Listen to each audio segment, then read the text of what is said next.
Welcome to the Mesa Verde National Park.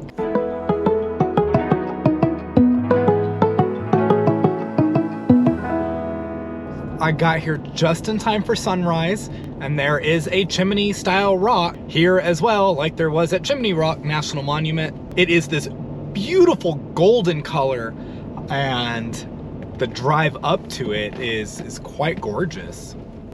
This is spectacular. Being on the edge of a rocky mountain like this, you're not allowed to stop or stand unless there's an emergency. There tends to be a lot of rock slides out here, and you can see along the edge of the road fallen boulders and rocks. Don't want to get hit by one of those. I don't think that would be pleasant at all. Just like every other industry, there's a shortage of workers in the national park system. Because of that, a lot of the parks, especially the smaller ones, are closed on Tuesdays and Wednesdays, which are the least traveled days. I'm having to plan this trip around closures at El Morro, and I think Aztec Ruins is one of the ones that's closed. To go and see the ruins here, you have to have a reservation with a ranger guided tour. It costs $8. Some of the parks charge a fee, some of them don't. Some of them it's free if you have a parks pass. If you're going to a park, make sure you go to their website. It'll let you know if you need tours. It'll let you know about the closures, the visitor center open and close times. It's a good way to plan your trip and not have any surprises. And then if you're going back to a park you've already been to, look it up again, because I used to go to Carlsbad Caverns and you just walk into the cave. Now you have to have a reserved time to go in. Make sure you do your research ahead of time. We are now standing at Fire Point Lookout. It is the highest point in the Mesa Verde National Park, and it is named Fire Point Lookout for obvious reasons.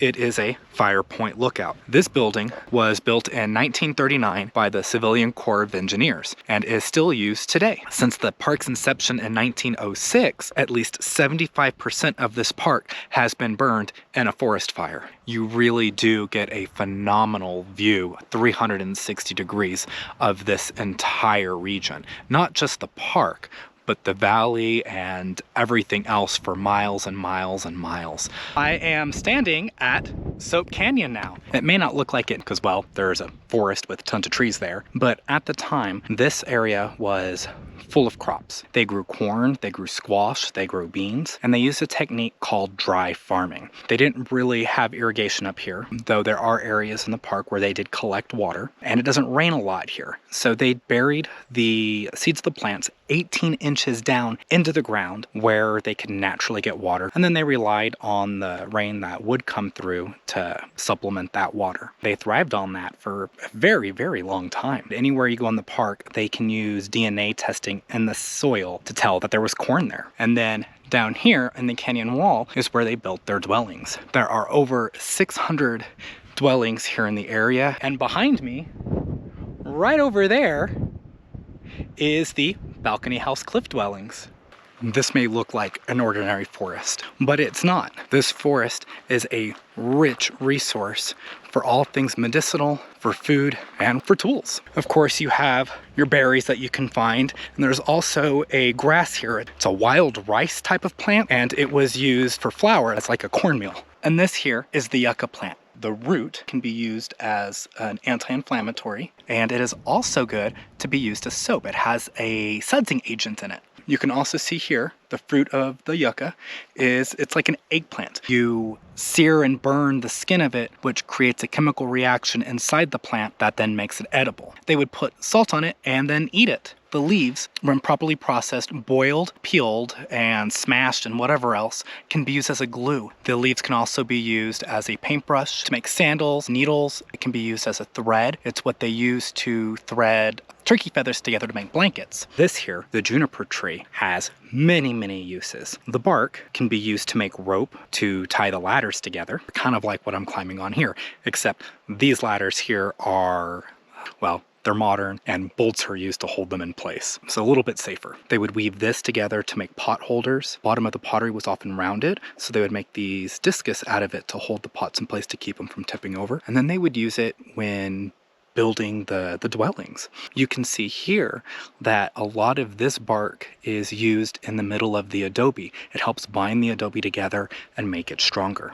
The juniper tree is also the most common tree used in building the dwellings. These dwellings originally started in 1180 AD, and it goes through 3 different periods of construction. And they can tell because they look at the rings on the juniper trees that were used. Drought was an issue, and that's one of the reasons they started moving their houses into the cliff faces. They would build them where these natural springs are at. The top part of the mesa has a porous rock, and the water would collect and seep through it and then come out these natural springs. So at each one of these cliff dwellings, there is at least one water source. This particular dwelling has 38 different rooms, but only about 36 people lived here. It was 2 families. These dwellings were based off of clans. Each one of those 38 rooms was not used to live in. The majority of them were used for storage. They would grow their crops and they would do their food storage. They also did a lot of different types of festivals, and it is believed that the dresses for those festivals were stored in here. The natives here,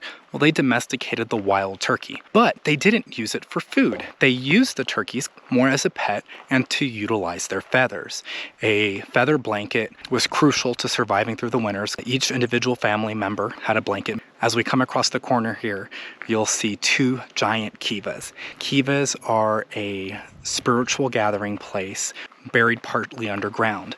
The residents would sit here and they would have different rituals and gatherings. In fact, many of the tribes still come here today to perform their rituals, and you can see sometimes pottery and feathers in there as part of the ceremonies. So then why? After spending 1,000 years building up this dwelling, why would they possibly want to leave? Researchers, using the same method, analyzing ring growth on the juniper logs, determined that there was a drought in the area.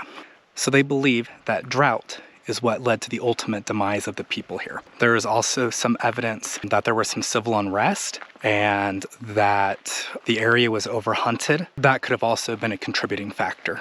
While I was standing there taking pictures with my camera at the overlook, I ran into this couple from Spain. I started talking to them in Spanish, which was pretty cool. We ended up talking about their travels here in the US. They are here for a long time and they wanted to know kind of some different parks in the area to do. I recommended Moab because that's my favorite. Then we talked about Arches.